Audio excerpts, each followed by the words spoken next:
आत्मा सोई परमात्मा।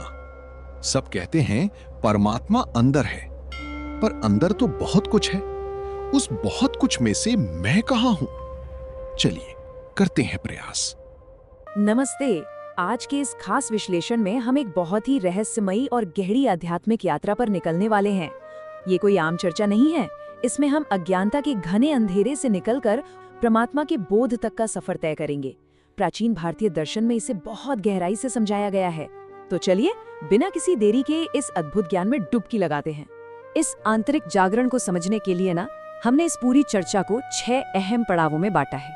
हम शुरुआत करेंगे बड़ी फिराक से, फिर समझेंगे परमात्मा का खिंचाव, उसके बाद आईने की नींद, माया का चौराहा, रूह बनाम जीव और आखिर में परमात्मा का हुक्म। ये बस 6 सीढ़ियां मान लीजिए जो हमें पूरी अज्ञानता से निकालकर एक संदेह रहित ज्ञान तक ले जाएंगी। अच्छा, अब आगे बढ़ने से पहले एक बड़ा दिलचस्प सवाल है।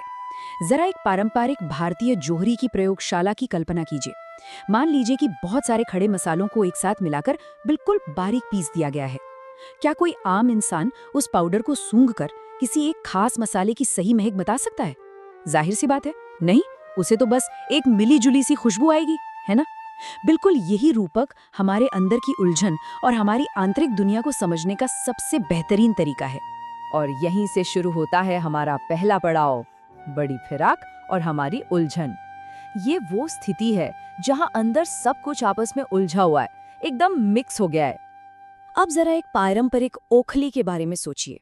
उसमें दालचीनी, इलायची और तेजपत्ता जैसे मसालों को एक साथ डालकर महीन पीस दिया गया है। खुशबू तो आ रही है, लेकिन सब मिली जुली। पर अगर कोई सच्चा पारखी हो ना, कोई असली जौहरी, तो वो आंखें बंद करके भी बता देगा कि तेज पत्ते की महक कौन सी है और इलायची की कौन सी। अब ध्यान दीजिए, बिल्कुल यही हाल हमारे भीतर का भी है।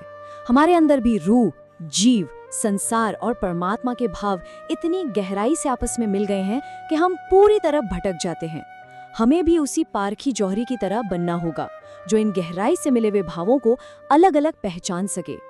तो यहाँ सबसे पते की बात क्या है? वो ये है कि इन्हीं पिसे हुए मसालों के मिश्रण में से अपनी असली खुशबू को पहचानना, उस एकदम शुद्ध अनमिक्स्ड महक को ढूंढ निकालना। बस यही तो बड़ी फिराक यानी महाखोज है। अपने ही भीतर की इस गहरी उलझन को सुलझाना ही हमारी इस पूरी यात्रा का असली मकसद है।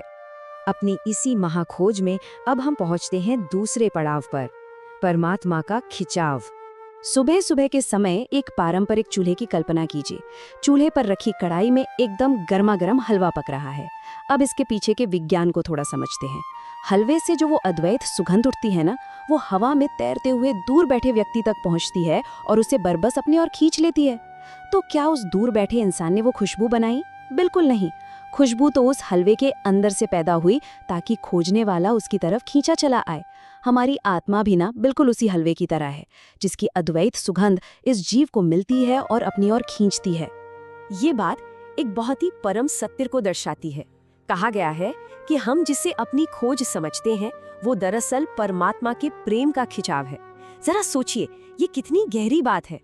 मतलब जिस चीज को हम अपनी मेहनत मान रहे हैं, अपनी साधना या अपनी बड़ी फिराक मान रहे हैं, असल में वो परमात्मा का प्रेम है जो हमें वापस हमारे असली घर बुला रहा है।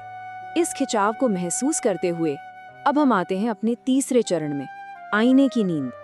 हमारी बेहोशी को समझने के लिए इससे ज्यादा शक्तिशाली रूपक कोई और हो ही नहीं सकता। मान लीजिए एक इंसान एक बहुत बड़े आईने के सामने खड़ा है। अब आईना तो अपने आप में पूरी तरह से एक जड़ वस्तु है ना? लेकिन उसके अंदर जो प्रतिबिंब दिख रहा है वो एकदम सजीव है, हिलता डुलता है। यहाँ समझने वाली बात ये है कि सत्य का प्रकाश हमारी आत्मा है, जो कभी सो ही नहीं सकती, क्योंकि वही तो परम सत्य है। और जो असत्य का आईना है वो हमारा अज्ञान है, वो सिर्फ एक प्रतिबिंब है। आत्मा कभी सो नहीं सकती और जीव कभी जाग नहीं सकता। तो फिर ये अज्ञान आखिर हुआ किसे? असल में ये अज्ञान उस आईने के प्रतिबिंब को हुआ है, जहां सत्य और असत्य एक ही जगह पर मिल गए हैं। आईने को लगने लगा है कि मैं ही चेतन हूँ, और आत्मा को लगता है कि ये प्रतिबिंब ही मैं हूँ। बस इसी उलझन को, इसी बहुत बड़े भ्रम को नींद कहा गया है। सत्य और प्रतिबिंब के बीच के इस भ्रम को सुलझाना, इस फर्क को समझना, यही तो वाकई में जागना है। अब इस जागने की प्रक्रिया में ना हम अक्सर खुद को एक दोराहे पर खड़ा पाते हैं और यही हमारा चौथा पड़ाव है, माया का चौराहा। जरा सोचिए, कोई इंसान एक चौराहे के बिल्कुल बीचों बीच खड़ा है और उसे दो अदृश्य धागे खींच रहे हैं।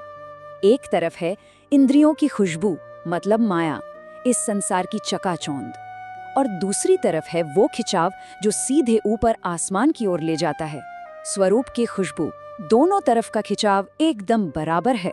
और हाँ, एक बात हमेशा याद रखनी चाहिए कि माया भी परमात्मा का ही एक रूप है, इसलिए वो भी कोई कम शक्तिशाली नहीं है। ये माया के वो एंकर या लंगर है ना, जो हमें बार बार संसार की ओर वापस खींच लाते हैं। जैसे हमारा ये भौतिक शरीर, परिवार का मोह, आज के समय में हमारे ये मोबाइल फोन्स और रोजमर्रे की वो छोटी छोटी संसारिक उलझनें। लेकिन जब हम इस चौराहे पर खड़े होकर खुद के ही विचारों को एकदम तटस्थ होकर देखते हैं, तभी हमें इन तमाम विकर्षणों के बीच अपनी उस असली मंजिल का रास्ता दिखाई देता है। और वो रास्ता हमें ले जाता है हमारे 5वें खंड की तरफ, रूह बनाम जीव। ये वो अद्भुत अवस्था है जहां हम 14 लोकों की सीमाओं को पार करके परम धाम की उस असीम शांति में प्रवेश करते हैं। यहाँ एक बहुत ही खास शब्द आता है, बेशक इल्म, जिसका मतलब है संदेह रहित ज्ञान, एकदम डाउटलेस। जब अद्वैत ज्ञान की चाबी से अज्ञान का ताला खुलता है ना, तब हमें ये बेशक इल्म मिलता है। ये ज्ञान सचमुच दूध का दूध और पानी का पानी अलग कर देता है। यही वो सच्चा ज्ञान है जो हमें हमारे असली वजूद से मिलाता है, हमारी पहचान कराता है। अब यहाँ सबसे दिलचस्प बात क्या है? ये जो चरम अवस्था है ना, ये एक ही शरीर के भीतर एक ही समय पर घटित होती है। एक तरफ तो जीव का विरह है, उसकी वो तड़प और आंसू हैं जो लगातार पुकार रहे हैं कि मुझे परमात्मा के सुख कब मिलेंगे, और वहीं दूसरी तरफ रूह का वो अखंड आनंद है जो परम धाम में अपने मूल स्वभाव में बिना जरा भी हिले डुले परमात्मा के रस का पान कर रही है। ये दोनों ही धाराएं एक साथ एक ही वक्त में हमारे भीतर बह रही होती हैं। और यही इस पूरे खेल की सबसे बड़ी हिकमत यानी सबसे बड़ा जादू है। पता है क्या, आत्माएं तो परम धाम छोड़कर कभी बाहर आई ही नहीं है। वो एक पल के लिए भी परमात्मा से दूर नहीं हुई हैं। वो तो बस यहीं बैठे बैठे जीव की जुबान के जरिए उस परम धाम के सुख का अनुभव कर रही हैं। और जिस दिन जीव इस गहरे राज को, इस भेद को जान जाता है ना, उस दिन उसकी सारी तड़प हमेशा हमेशा के लिए खत्म हो जाती है।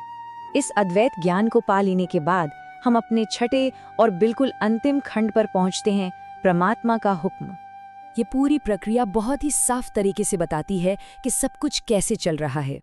एक दिव्य हुक्म परमात्मा के दिल से निकलता है, फिर वो अक्षर ब्रह्म से होता हुआ पूरे ब्रह्मांड में किसी पवित्र गंगा की लहर की तरह चारों तरफ फैल जाता है। हमारे जीवन के पहले दिन से लेकर आज तक जो भी रुकावटें आईं, जो भी खिंचाव हमने महसूस किया, वो सब कुछ उसी निरंतर और ईश्वरीय हुक्म का ही एक हिस्सा था, कुछ भी अलग नहीं था।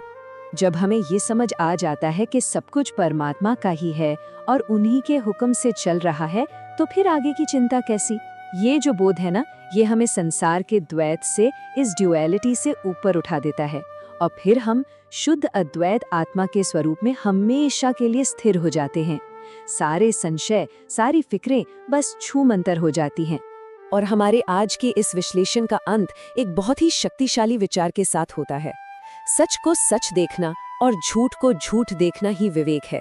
जब ये विवेक, ये सही समझ हमारे अंदर जाग जाती है, तब जाकर हमारी बड़ी फिराक पूरी होती है और हमें हमारी मंजिल मिल जाती है। अब जरा खुद से पूछिए, ये जो हमारी बड़ी फिराक है, ये अभी किस पड़ाव पर है? क्या हम उस मिलीजुली खुशबू में से अपनी वो असली, एकदम शुद्ध महक पहचान पा रहे हैं? इसी विचार के साथ हमारा आज का ये सफर यहीं समाप्त होता है। इस खोज में हमारे साथ जुड़ने के लिए आपका बहुत बहुत धन्यवाद।